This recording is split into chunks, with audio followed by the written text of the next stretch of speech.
No, what I was saying before about your peak, I'm talking about your peak hustle days, man. So when you were doing like starting 5 or even going there and doing freelancing at the start, people don't understand, like, shit like this is because, I mean, it's media. It doesn't just get given to you. All your shit, man, like, I could relate to it because I could see the work behind it. You know what I mean?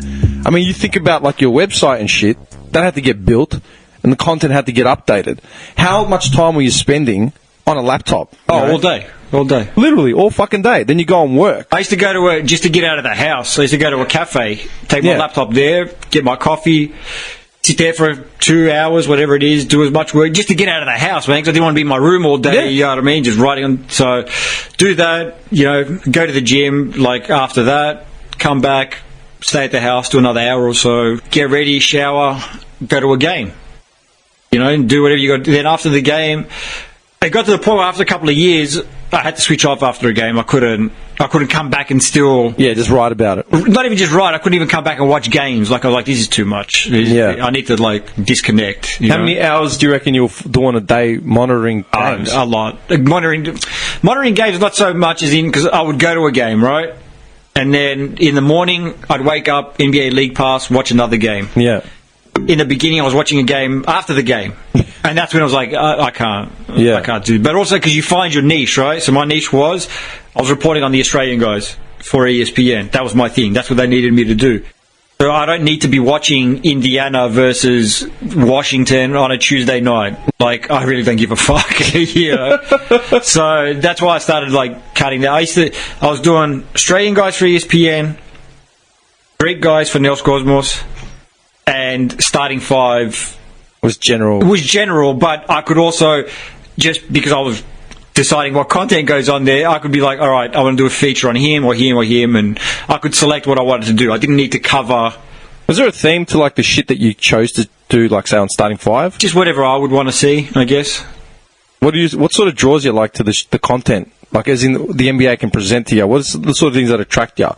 Like, we going for, like, big ticket sort of shit? We going for niche, like... Sometimes, because, you know... you have to. Have to. Yeah. But other times, if there was a cool guy that you wanted to talk to, you know what I mean, I'd talk to them. Was it hard for you to get in touch with these dudes? No, I'm in the locker room every single night. That's it? Yeah. Just a matter of just walking up to them and having a chat? Hey, man, you got a couple of minutes? Yeah. Yeah? How'd you find, like... I mean, you said that your first sort of thing was, like, LeBron, you know? After that, how quickly did you fall into the not being... You would have had nerves, like, for sure. Like, they told me you didn't have fucking nerves. Initially, yeah, you know what I mean? But then after that, once you get used to it... How long do you reckon it took for you, like, not long, mate. 2-3 interviews and then you're good to go. You reckon? Yeah. First time I did on-camera interview was with Chris Copeland. Yeah, I remember seeing it. Yeah, my heart, and I knew Chris, like, because he's friends with Homicide too. Yeah. So I knew him. We'd been out together. You know what I mean? Yeah, my heart was gonna pop out of my chest, man. But you do one, and you see that, I can do this. Then you do the second one, and you're like, all right. And then by the third one, you're like, what? This is nothing. You know? Yeah. Even my first episode of Ball or Nothing, I wasn't even. It was just like, even though I'd never been on TV or anything like that, it was just like, how did that feel? Like, I actually never got to ask you that. What? How did it feel seeing yourself on TV? Cool. Yeah, it was cool. Just cool. Yeah, it was good. I mean, I just wanted to, like... Big time, yeah, I got it. So it's just like... You know, my English teacher... What's coming to me? My English teacher in high school, remember you used to have to do a communications project? Yeah. Like year 10, 11, whatever it was. And I had done an English assignment, and she said to me... Maybe a career in journalism is not for you. Maybe you should look into PR. Because for my communications project, I didn't do it. And I just bullshitted that I did. Yeah. My cousin Sandy had put on like a underage disco at her mum's restaurant. That's actually cute. And I said that I did that. Yeah. So I took some photos, you know what I mean? I was like, I'll put this on. And she said to me, maybe a career in journalism is not for you. Maybe you should look into a career in PR. Once I got my own show, I was going to be like, I just wanted to reach out to her and be like, I'm writing for ESPN. I would have done it. and I'm not even literate. And I got my own show on ESPN, and I'm not even literate now. I would have done it. I would have said... She wasn't at the high school anymore. Yeah, so. I would. But that's the kind of vindictive person I am. Just on that point. I'd be like, you told me. Yeah, no, I'm serious. Maybe a career in journalism. You know what's always stuck in my mind, man? In my mind, what's always stuck was Year 11 fucking music, man. First semester, I won the VCE Music Award for Year 11, right? Just because of what I did. I fucking made a whole bunch of tracks, performance, all that sort of shit. That was semester 1. Semester 2, we'd switched 2 teachers by that point. They gave us our third for the semester 2. Some washed up old cunt. And he turned around and he said to me, if you can't sing and you can't read sheet music, you haven't got shit for a career in media like music and stuff. I went, cool, man, go fuck yourself. I dropped out of music by, 2005. So like 3 years later, I was doing audio engineering. And then I ran a media company of my own, man, 4 years later. There you go. I had shit win awards in California. It's the drive, the determination, the persistence. School doesn't mean shit, man, for a lot of things. No. You know what I mean? It's just a piece of paper. Like, even kids that are doing journalism courses these days, mate, you're wasting your money, honestly. You reckon? Yeah, 100%. Look at all these media companies that are being shut, there's no jobs in journalism. AAP just got shut down. Fuck. You know what I mean? So all these people are looking for jobs, So what's going to happen? What do you reckon the future is for journalism? It's tough. We're going to stop writing the news. That's what it's going to get. It's going to get. Now, you know what it is? It's going to get down to these privatized companies controlling everything and pushing out the narrative that they want to push out. They're already doing it. Like Fox News and all that. They're already doing it. So, AAP is important. Those things are. But these people, there's no more jobs now. In July, these people are going to be unemployed. What do you reckon the future of journalism is? As in, it's just going to be a funnel of 10 people controlling everything? I hope not. That's fucked. So how do you reverse that? That's a legit question. How do you actually reverse that? They've really got to find a way to monetize online stuff properly. Because the thing is, right, with online stuff, people don't want to pay for it. No, of course not. I was talking about it today. Why should I pay for it when I can get it for free? $7 for the Herald Sun every week. Who wants to pay that? Yeah, to read about Princess Meghan, I say that all the time, man. My G, you expect me to pay money for this? I do like you've heard of The Athletic, obviously. Yeah. So I like what they're doing, right? So it's $3 a month, $4 a month. Yeah. But they're putting quality content on there. Yeah. You know what I mean? They had a lot of investment. Rounds of investment, millions and millions of dollars. I like what they've done, but the thing is, I don't subscribe to The Athletic, right? But that's actually one that I would. And look, I'm part of the problem, because that's the train of thinking that I got, because I'm like, well, why do I pay for it when I can get it for free? But that is part of the problem, right there. So then where do you go for your news? Let's say as a journalist, yeah? Depending on the news, so what are we talking about? Anything. Anything world. Generally, basketball stuff, I still go to ESPN. Alright, what about for your world news? As in... General media, as in what's going on in... I don't really check that, to be honest. Don't give a fuck. I just don't check. Yeah. You wait for the coronavirus to come to your door and it's like, I better buy a mask. It's already here. Coronavirus? The Lakers are starting 5. Did they spike beers, did they? I don't know, man. To me, to this day, anytime your name comes up, I speak to your mum or something, I straight away, I think about where you're at, and it's still surreal to me, the fact that you've done this whole leg. You know what I mean? It's fucked. Especially because I know where you've come from. You know what I mean? Mean streets of East Doncaster. You know what I mean? Thug life, forever. Just 808. So 3109 bitches. Hey, I just did a t-shirt for a mate of mine, one of my Rep Your Burbs tees. Yeah. Donnie, with the 3109 and the crown, black on black on black. Yeah, I wouldn't wear that. Dude, it's fuck. I gave it to him. What are you doing, man? She just trust me, it looks sick. I'm like, you're a dickhead. No, it doesn't.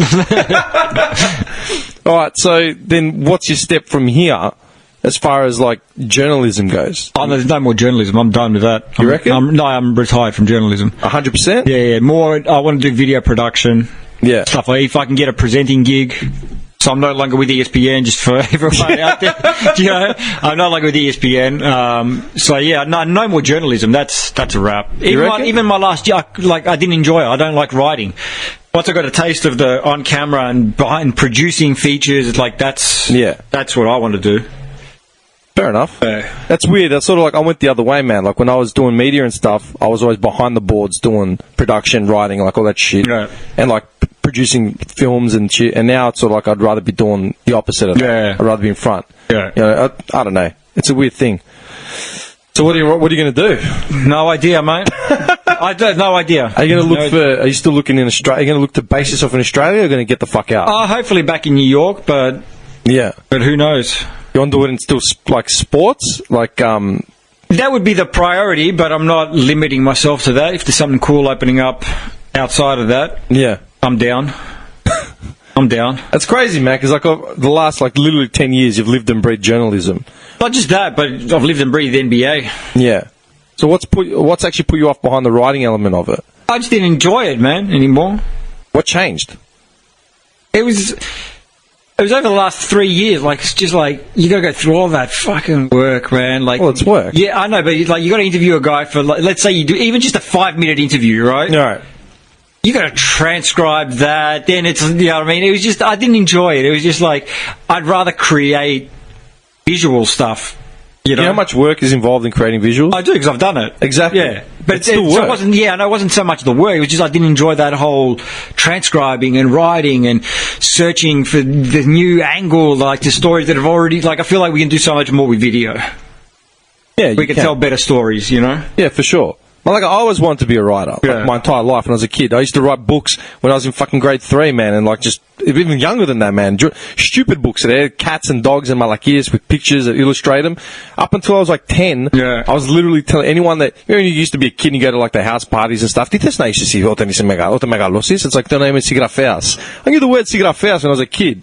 You know what I mean? That's a writer for your non-Greek listeners in the Dandenong area. You know what I mean? Like, I remember doing that as a kid, and then somewhere along the way, I don't know what changed, but I just started, the doubt started coming through. I still wrote shit, but it wasn't for anyone to see. You know what I mean? I just don't enjoy it anymore, man. Yeah. Don't enjoy it anymore. That's fucked. Like, but you still did it at an elite level. Yeah. You know what I mean? Yeah, well, for me, that's it. ESPN was the highest. That was... Yeah. Can't really reach any higher. That's like nuts in self. Worldwide leader. You know what I remember? And I remember you sort of... I remember this being really prominent. Do you remember your photobombing shit? Oh, that was classic. That was classic, wasn't it? That still sticks in my head. And I always say, I'm going to get on your social media and just go through and try and find it. How did that start? I posted one up recently where I'd photobombed Kobe, actually. Yeah, I remember that. Yeah, so I just posted that one up again recently just to, you know, R.I.P. Kobe. That started... I still remember those, man. The first one was Nate Robinson when he was with the Bulls, and he was shooting in the corner. It was pre-game, and I saw it was my mate that was taking the photos, my mate Gemini Keys, and I saw Keys taking a photo. So I was just like, yeah, you know, and he sent it to me like afterwards, and I was like, all right, you know, cool. I posted it up. People were laughing, you know, blah, blah, blah. And then like I didn't even have in my mind like this is what I'm going to do, you know, but. There was another game, Carlos Boozer. So he's signing autographs. And I was walking up with a coffee cup like this. And I was coming up and I was just like, you know? And then it was just like, all right, who else can we do? Now, then it started gaining my, you know, like, who else can we do it to? So I just walk up behind, like, when I saw my friend was taking photos, I just walk up behind the player and like, do something, back there. So I think your Kobe one was pretty funny, but man, like your face. That one, it was just perfect, man. It looked like I'd been photoshopped in there. It was perfect. Like he's a random white guy just like slapped in. It was like Costanza. With that he's on the beach with that thing. I reckon you could have probably made it even bigger than it was, man. Like, I didn't want to risk my media credentials in the air. You reckon? They were like, what are you doing? Do you reckon they would have had a go at you about it? I don't know, maybe. You never know. No one ever said anything? No. But I wasn't taking that chance. All right. Too much to lose. Here's something I actually don't remember about you, man. Who was your favourite team growing up in the NBA? Bulls, because of Michael Jordan. Standard. But when he retired, I didn't have a team. I don't have a team. Really? Yeah. I think... I just like players after that, you know? Yeah, I can see that. Like 2004, I wanted the Lakers to win, you know what I mean? Then I liked the Spurs for a little bit, and when Shaq went to Miami, I wanted Miami to win, and then, you know, LeBron came in, I wanted LeBron to win. Like, I just like players, man. Yeah, fair enough. I was struggling to remember it because, like, obviously, I want I love LeBron. I think he's the best I've ever seen. So I want LeBron to You win. reckon LeBron's the greatest? Yeah, without it. No, there's a difference between best. There's a difference between best and greatest. Okay, that greatest. If it has to be that discussion now, we'll have it. All right. No. And mind you, like my basketball knowledge is teetered off. Yeah. I'm stuck in the 90s. You know what I mean? Greatest is legacy. What you've done on and off the court. Yeah. Right. It's your legacy, as well as your on-court skill. You will never beat Jordan's legacy. Okay. Look what he's done. You know what I mean? He's got his own fucking company that's worth $2 billion. That's an offshoot of Nike because his shoes are so popular. Yeah. He had that influence on the world. You know what I mean? Yeah. Plus, obviously on court, 6 championships. Like, the guy was a beast. You know what I mean? He's the greatest of all time. You reckon? Like, hands down. Greatest. It's not even a discussion to be had. The best basketball player I've seen in my lifetime is LeBron James. In your lifetime? Yeah, well, I can't speak for guys that played in the 60s. I never watched them play, so... Okay. I can only talk about guys from Larry Bird, because that's when I started watching basketball. Larry Bird, Magic Johnson... that era onwards. Okay. I hate it when guys like my age are like, well, what about Wilt Chamberlain? Did you watch Wilt Chamberlain play, man? Dr. J or are you going off some YouTube highlights and what you read on the stats? You know what I mean? Yeah. So I can't include that. My lifetime, LeBron James. He's the best basketball player I've ever seen in my life. I'm retired, man. I gotta look after my investment. I was going to say, like, I have this conversation all the time when people talk about basketball, like greatest, and it's sort of like the same about how you said I like players, I don't like teams and shit. Like, I've spruiked so often, I spruiked Larry Bird as a fucking nut of a player. He was. Because... Bad man. Bad man. Like, he would come out and tell you, I'm dropping 40 today. I dropped 40. Yeah. That's the shit that used to get me. The fact that he would go into arenas and find out what was the most points ever scored, like a left-handed shooter. Yeah, and then just go, I'm shooting left hands all night. And then beat that record. Yeah. Like, he was a bad man. Anyone that tells you Larry Bird was not a good player... That's what pisses me off. He sort of gets lost in that conversation. Yeah, I don't talk to those people. Why do you reckon he gets lost? Just because he's white? Yeah. It is, man. He old, not old, but he wasn't old at the time. But he was that slow, unathletic white guy. You know what I mean? Yeah, but he was a freak. But also, kids these days, man, Larry Bird, he wasn't shit. You're 12, man. Don't talk to me. You know? Yeah, exactly. I was going to say, what do you prefer watching? The new era, or say the era that we grew up watching? Oh, no, the new era. You reckon? Yeah. Why? Because I don't want to watch games that are like 78 to 77, man. I want to see some points on the fucking board. Yeah, it's like footy, where you want to see... This era is the best ever. Like, it's evolution, right? Yeah. With everyone just gets better with evolution. Yeah. You know what I mean? Yeah, it was good. Everyone's like, man, it was more physical back then. It was more physical, but the defenses are better now because the schemes have gotten more complicated. You know what I mean? Defensive schemes and all that sort of stuff. You can't just be a hard nut and bust people open. Yeah, you know what I mean? But then you've got the thing, all they do is shoot 3-pointers. That's only really come in the last 2-3 years. Well, when did Steph Curry, like, it was maybe 2014-15, you know what I mean? Steph Curry started dropping them from half court, and then everyone was like, well, maybe I can shoot them from half court too, you know?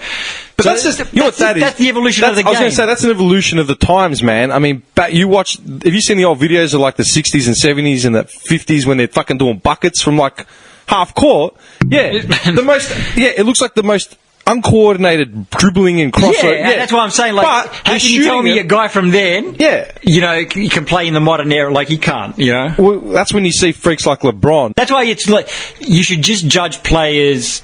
You know, I know I say Jordan's the greatest, LeBron's, you know, he's the best I've ever seen. You go, what if LeBron played Jordan? Why not? You can't, because you don't know. Well, it's like Mike Tyson and Muhammad Ali. Yeah. How they said for years, like, who would win in a fight? Oh, Muhammad Ali would smash him. It's like, no, wait a second, man. Tyson... If he connects on his chin... Tyson was fucking fast. He still is. Have you seen that video of him recently?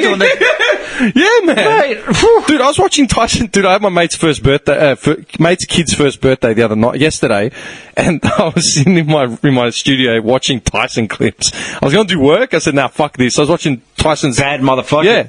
And you look at Tyson, man, and he was as fast as Muhammad Ali was, like, just, like, agility-wise, like, moving, you know what I mean? Maybe not punching, but, like, his movement and his peekaboo style. But then when he connected, man, he killed people. Oh, yeah. They died. He'd murder you. Yeah, like one punch, gone. Muhammad Ali never had that kind of power. Not enough money in the world to get me in the ring with Tyson. Dude, not enough to get me run a few laps around the ring, man. No chance. But that's what I'm saying. People are like, oh, Muhammad Ali was the greatest. It's like, on what context, man? Was he the baddest man who ever went to the ring? See, that's the thing with Ali. They're judging that more on what he did outside the ring, too, right? Oh, well, like, don't get me wrong, he fought wars in the ring and he had classic fights and blah, blah, blah. Yeah. But everyone's like, well, it was active, yeah. You know what I mean? Yeah. But that's, again, that's the greatest. That's more of the whole legacy, you know? That's why I say about Jordan. Whole legacy, you're not topping that, man, what this man has done. You know what I mean?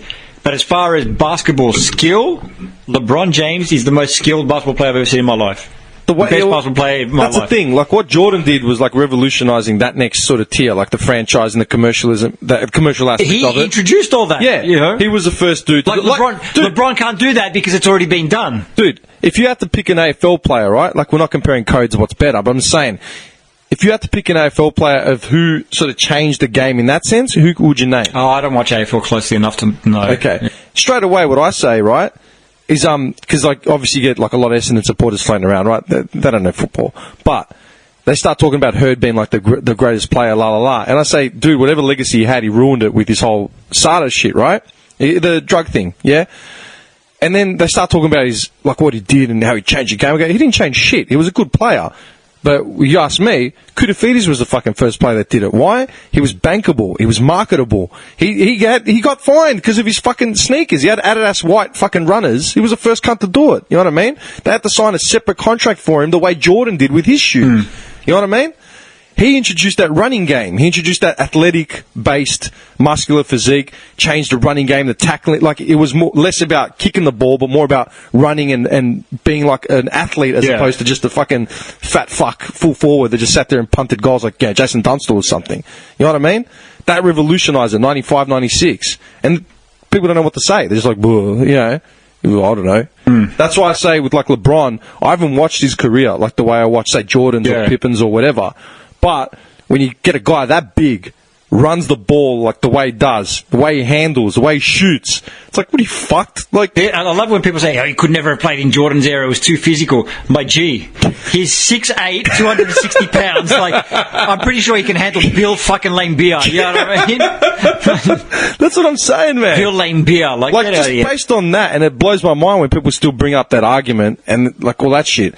Jordan, like, you can't argue with the fact that, yeah, like you said, Jordan started that legacy, that franchising, that marketability, blah, blah, blah, blah, blah. Now every player's got a shoe now. You know what I mean? Like, it's, when they get drafted, it's like, oh, and what colour shoe do you want? That's the thing. That's one of the, it was like, they signed with a company that's going to promise them a signature. Yeah. Shout out to Yanni, though. Got that signature shoe. Freak ones. Gang, first Greek man with the shoe. See, that's the thing. I haven't seen enough of his shit. Like, I got no idea what, like, I have an idea, but I haven't watched enough games to say, like, what the deal is with Yanni. Yanni? Yeah, like, what's the draw for you, like, other than being Greek and, like, a freak? The guy's 6'11", man, and he can do everything. Maybe not shoot as well as he probably could, but the guy's a beast, man. Both ends of the floor. If it wasn't for LeBron James, who is still the best player in the league, even at age 35, Yanni's the best player in the world. Take LeBron out of the equation, Yanni's the best player in the world. You reckon? Yeah. He's going to be MVP again this year, back to back. Yeah? He's going to get it, yeah. Who do you reckon his direct competition will be once LeBron retires? Who, Yanni? Yeah. Harden's older, so no. I think Zion Williamson. You reckon? When you give him a couple of years to get under his, get his feet in the league and all that, he'll be a beast. People are forgetting that kid is a kid. He's a big kid. They're expecting him to be like LeBron. Kid. And you know what? That's what pisses me off. Every time you watch one of these, like... Ain't many like LeBron. Nah. It shits me every time I see a wrap-up of a game or, like, catching news about some game or some shit. And, like, Simmons has a shit night. And it's like, career fucking... in turmoil or some shit. It's like, dude, he had a bad game. Yeah, there's too much overreaction in the NBA because there's so many games. They need storylines, man. So, it's like there's 82 regular season games. Yeah. Like, I hate the regular season. Like, you don't need that many games. I mean, like, who cares if you lost a game on a Tuesday night in the middle of January? You've got another 52 coming after this. Like, it's not a big deal, you know what I mean? Why do you think it is? Just because of the amount of teams, or because of the amount of teams? It's always been, they've always had an 82 regular game season, even when they had less teams. It's always been 82, so... Oh, okay. They need to reduce it, though. It's too many. Do you reckon it's going to stagnate again? The NBA? Yeah. I mean, popularity is at an all-time high. They reckon the TV ratings are down this year. Why do you reckon that is? I think people are just, like, bored. Yeah? Yeah. Bored because of the type of game that it is now? That's a part of it. That's all just people just think it's all people shooting, you know, three-pointers and all that sort of stuff. Yeah. It's been so dominant in recent years of Golden State, you know, and so I think people just like... And like I said, there's like, why am I tuning in on a Wednesday? Like, the games don't mean as much. Yeah. Like, if you lose regular season games, they don't mean as much. If you're in the Premier League, right, 38 games, home and away, every game counts. Yeah. Like, if you drop 3 points... And I'm an Arsenal fan, so I know a lot about dropping 3 points. I was an Arsenal fan too. So if you drop 3 points, they count. Like, for example, Arsenal, we're 8 points behind Chelsea for 4th, right, which is the last Champions League. If we'd just won 2 games of the ones that we had dropped, we'd be right up there. You know what I mean? In the conversation. Yeah. You know what I mean? So every game counts. In the NBA, mate, it just counts what you do in the playoffs. That's like the AFL. You could go in, like the Cavs made the finals, what was it, 2 years ago? As what were they? 6th seed, 5th seed, or something like that? Like, as long as you're healthy heading into the playoffs and you've got LeBron on your team, mate, you just need LeBron. Mate, you do. Like, who cares if you lost the game in the middle of February? Yeah. Does it really matter, you know? That's like AFL, man. I know, like, teams lose the first 3 games of the season. And people get into panic. Yeah, it's like, forget it. Like, they're not seeing September. Like, you've lost 3 games. You've lost a quarter of the season already. Yeah, it's hard to make up those games. Yeah. In the NBA, 82 games, like, if you lose 1 or 2, it's okay. Send your B team out for the last 10 games straight. All the road games. They do. Most of it, towards the end of the regular season, they do send them out. I was looking at play once with New York the year that they won 17 games. Towards the end of the season, I was like, who are these players? So like, I don't know who am I interviewing? Yeah, no, I wasn't interviewing, but I was just like, who are you? I've never seen you before. Yeah, I hadn't. Like, where'd you come from? They just got some dudes off the street. Like, throw a shirt on, get on the court. I was going to say, like, you're on the athlete thing, yeah? Like, you say LeBron's a freak, Gianni's obviously a freak. Who do you reckon are the most athletic sort of players of all time in the NBA that just stood out? Because, like, I think of the classic era players, and they all had that one trigger thing, yeah? Like, Reggie Miller was that lanky fucking kid, just used to have that shooting arc, you know what I mean? Could just drop bombs from everywhere. Do you remember, like, growing up watching Stockton and Price and thinking, how the fuck are these cunts in the NBA? Exactly. Like, don't get me wrong, very good players. Yeah. But it's like, Stockton or Steph Curry? Yeah, that's what I'm saying. My G, it's... Could you have... Yeah, like, you couldn't have... If you say Stockton, I'm drug testing you straight away. Like, you are high on crack. It was like Skiles, mate. I used to love Skiles. Another one. Like, you know what I mean? My guy. Do you know how much he's done, though, as far as his record? Yeah, he's got the highest assist, 30. Yeah. Like, highest assist, like, fucking... Like, yeah, I'm not saying he was a bad player, but I'm like, Scott Skiles as your point guard or Russell Westbrook? I was watching the other day, Garnett's fucking dunk comp from back in, like, 2000. He's another one, 7'1", man, without, like... Yeah. Like... How are you stopping that? I always felt like... that's when I dropped out of basketball, when Tim Duncan, Garnett, like, Ray Allen, all these players were sort of, like, at their peak. That's when I stopped following it. I sort of... That shit me. Like, I look at their highlight reels now, I'm thinking, how the fuck did I miss out on this era? You know what I mean? But then I have arguments with people over, like, whether Sean Kemp could play today or not. Prime Sean Kemp? Yeah. Yeah, absolutely. You reckon? Yeah. They always talk about how, like... Yeah, no, Prime Sean Kemp, yeah. Not when he was fat towards the end.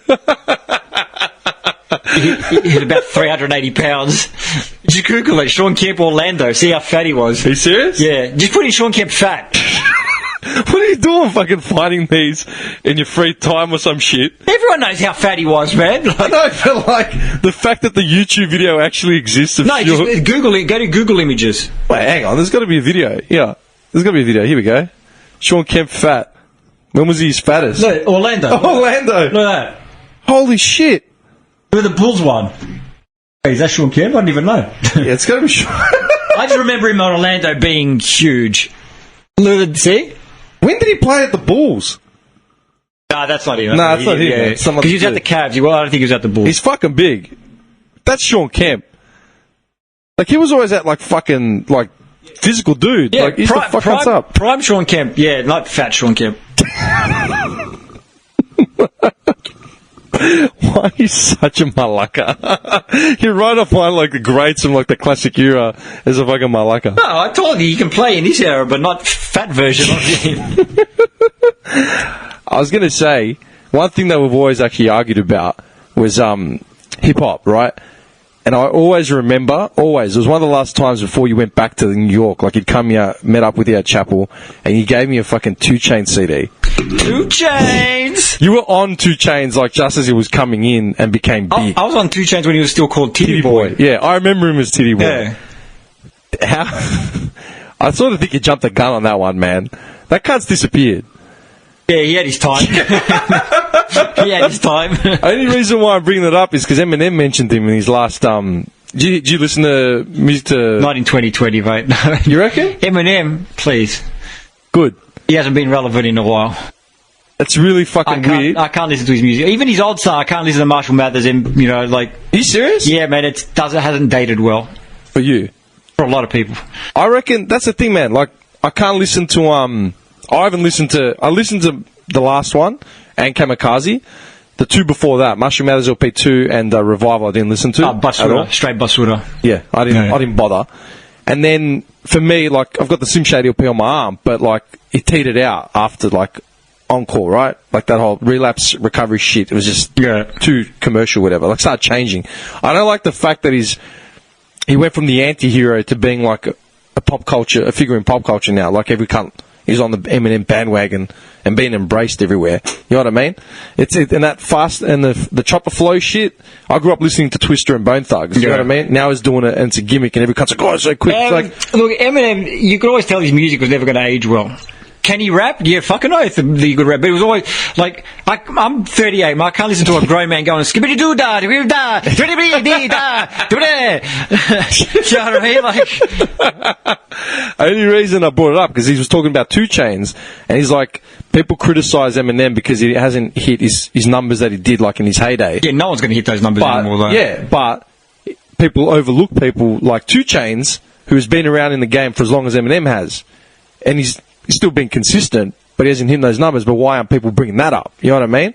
And no disrespect to him or like Tech 9 or any of those cunts. That's what I was going to ask you. What are you actually listening to now? Because I have no idea. The last 2 years? Yeah. Because you were talking about Lil Uzi before. I'm like, yeah, fuck. Lil Uzi Vert, mate. You got to get with the times. You got to get with the time. I can't stand that shit, man. I actually downloaded Meg Thee Stallion's album the other day. Okay. And it was Basura. I took it off straight away, deleted it. I heard it once. I was like, no, this is no good.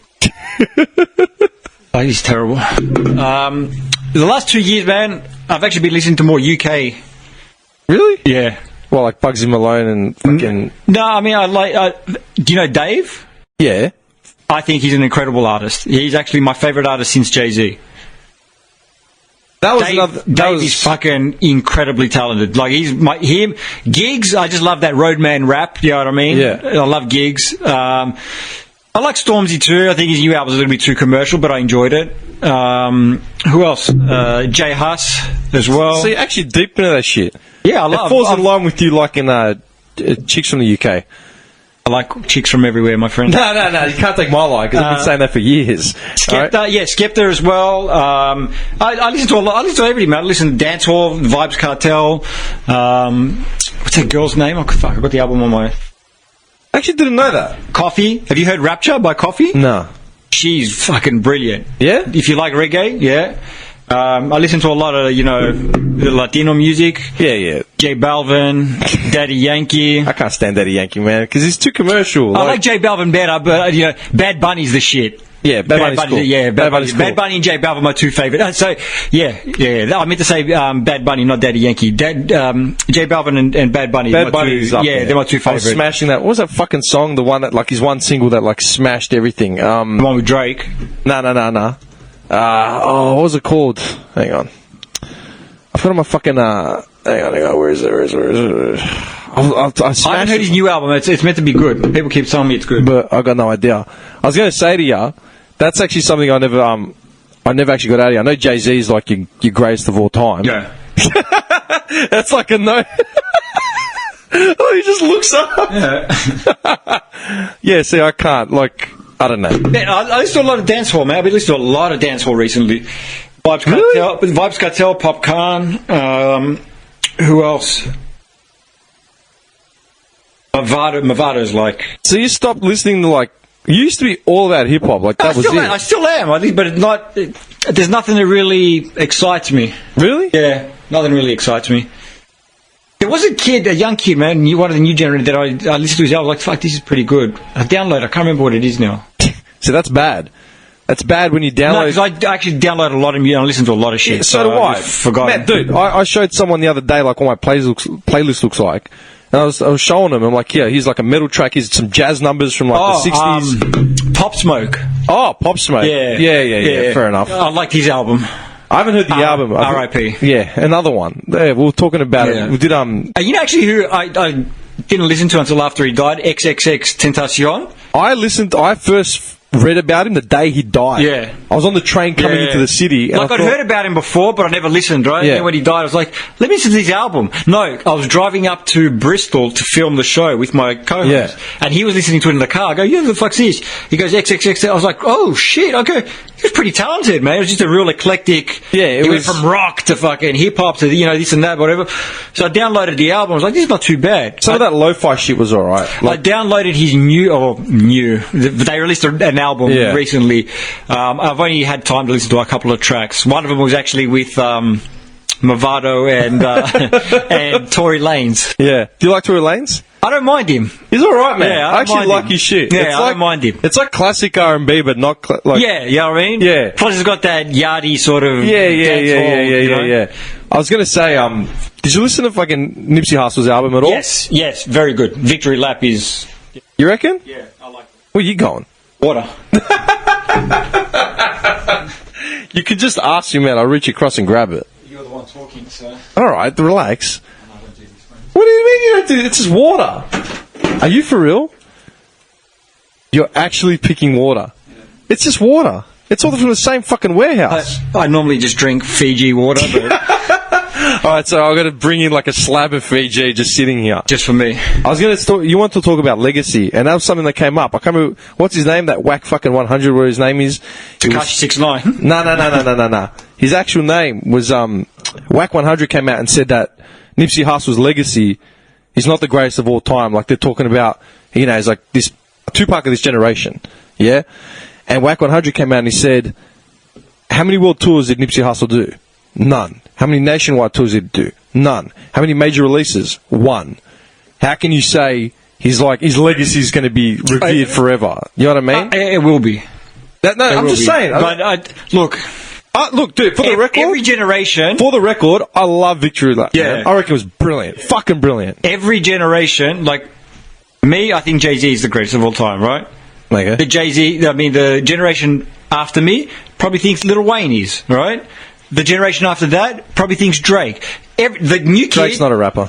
The new kids, right? They're going to think Lil Uzi Vert or someone's the great. Like each generation's got their thing. They're not wrong because that's who they've grown up with, right? That's what's influenced their life. That's what's shaped their life. Yeah, but you know what, man? At some point, you got to look at the art form in itself.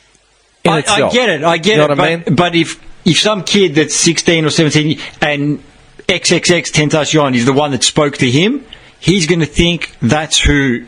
Like, yeah, I get it. Yeah.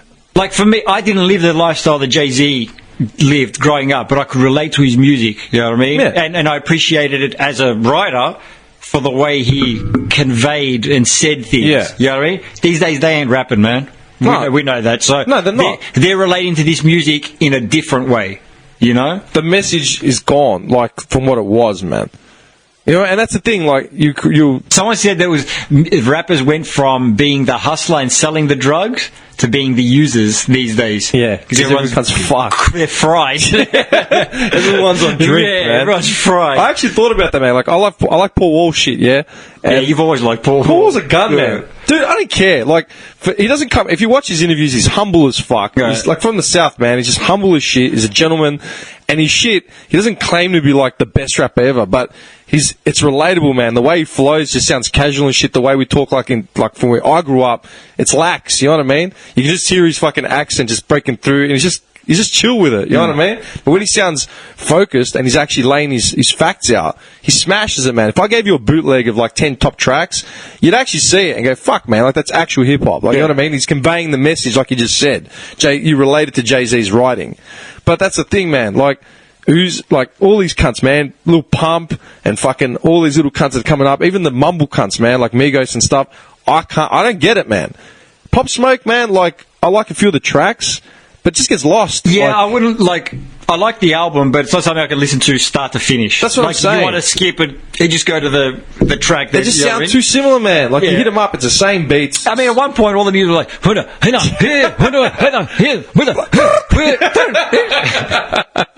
I'm not trying to sound old, I'm just saying. Like, I don't know who started that, whether it was Future or Migos. I think it was Future. You know, but it was like... And I don't mind Future, I like Future. I like Migos too, you know what I mean? But, like, a whole album, like, start to finish, my G, no. Nah, man, I can't. Like, I listen to a feature every now and then, you know what I mean? It's like, yeah, alright, I'll do this for a bit, and it is what it is. But, and that's what gets me, the fact that, like, when you look at hip-hop and rap, and you look at the art form in itself, like, fuck, man, like, you can't. Like, how can you compare shit like that? Like, man, I pulled up DMX's album, one of his last ones, like, not his last one, and then there was X. And I was just listening to this shit, like, DMX was fucked, man. DMX was on point, and he like was in the era of like Jay-Z and like all the cunts coming out of New York. You know what I mean? He was in the hub of it, and he was doing something different. He was raw as fuck, and cunts were scared of him, man. Yeah. You know what I mean? Yeah. He just got fried by the end of it. But did you see? Like, I remember when. I'll never forget it, man. Like, I'll see if I can find it. Like, dead set. This is still by far. This popped up on my Insta the other day, man, and this is still by far one of the funniest shit ever. I love because he didn't sit down the whole interview. No, man, he's just fried. He's cimento. Lyrically? Absolutely. I feel him. I'm not gonna say lyrically, but I feel him. You didn't say lyrically, though. He's not a great lyricist. I feel him. Yeah. No. No, he's not a great lyricist. We're talking about lyrics. I feel him. Oh, all right. I feel him. Right. Like, if I had to compare them, I'd say like Rick Ross is dope lyrically. You know? If I had to compare the two, I think Rick Ross was more like Biggie, Jeezy was more like Pac. Because Pac wasn't the best lyricist, but you felt him. Rick Ross looks more like Biggie. Rick Ross. That's the point. Well, I guess. So You gotta love DMX. Now for you, I'm just not impressed, man. Real talk. I'm just not So who impressed. impresses DMX right now? Anybody? Me. Okay. This is in 2012. Nice. Yeah. J. Cole is nice. You know, lyrically, I heard his first song on the radio before I even knew who it was. Like, damn, who's that? Mm-hmm. You mean? Something like just grabbed my attention like that. I'm surprised you don't like Ross lyrically, man. Ross be He's spitting. alright, man. Yeah, I like Ross lyrics. I like Rick Ross. Girlfriend too much, how much can it eat? How much weed can you smoke? I'm like, alright, let's talk about something else. I know you got a Maybach, you got the Aston Martin. Okay, good for you. Damn, man. Come on, I see a whole nother side of the coin, son. What do you think about Lil Wayne? We got a good relationship. I think everything you said about Wayne is exactly everything you just said about Ross is what I think about Wayne. Yeah. I think all he talks about is smoking weed. And a whole bunch of nothing. I said we cool. what about Drake? You like Drake? No. My man. He even say a little bit. He even say halfway. That's my guy right there. No. That's why X is necessary in the game right there. Man. Now, why don't you like Drake? I don't like anything about Drake. I don't like his voice. He talks about. I don't. See, I be trying to tell his face. His face. Like nothing. I don't like his haircut. I might just let me shut up. I'm gonna stop right there, Dude. Damn it, man. No, but listen, that's why DMX is necessary. You know why? Because when you got these legendary hip hop, this is why the game has gotten so whack. You got legendary hip hop figures who just give these guys passes. Yeah. Who don't say anything. Who don't say it's okay. No dudes, nothing. It's okay to say, yo, this dude is whack. I think he's whack. It's okay to say that. That's Too much politics. It's too much politics. You don't gotta act like you like something for what? Gulping and burping. Oh my God. And for those that don't know what that means, sucking. They got it. Dude, that was in 2012. Yeah. He was saying that in 2012. Now he's just fucked. Like, you just He's even more fried. He's cooked. He was meant to come to Melbourne. I tried buying tickets, and it just ended up getting cancelled every time. Yeah, But man, what he's saying, yeah, man. But what he's saying is 100%.